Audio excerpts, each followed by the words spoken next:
We just saw how heuristics distort our sense of probability.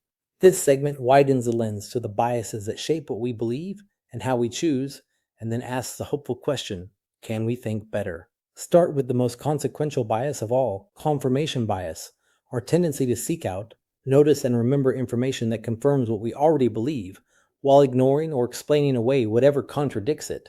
This is why people on opposite sides of an issue can watch the same event and walk away more convinced than ever that they were right.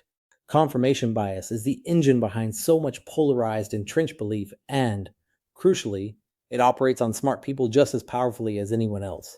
Intelligence doesn't protect you. If anything, it gives you better tools to rationalize what you already think. Then there's framing. The way a choice is presented changes the decision, even when the facts are identical. People respond very differently to a treatment described as having a 90% survival rate versus a 10% mortality rate. Same number, opposite feeling. Marketers, politicians, and journalists know this well, which is why how something is worded is never neutral. Closely related is the overconfidence we carry about our own judgment. We're systematically more certain than we have any right to be, whether predicting how long a project will take or how well we understand an issue. And we suffer from hindsight bias, the I knew it all along feeling that makes outcomes seem obvious in retrospect and quietly inflates our confidence going forward.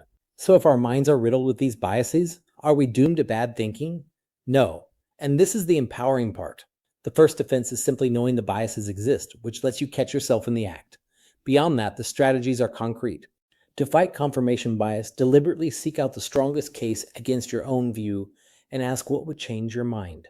To fight availability and representativeness, slow down and ask about actual base rates and real frequencies rather than vivid examples. To fight framing, restate a decision in more than one way and see if your preference flips. To fight overconfidence, consider the ways you could be wrong before committing. These are the habits of critical thinking, and they're trainable. The whole point of studying our biases isn't to despair at human irrationality, it's to become the kind of thinker who can correct for it. There's one more uniquely human cognitive achievement we haven't touched, one so fundamental we use it without a thought, the system that lets these ideas pass from my mind to yours. That's language, and it closes this chapter.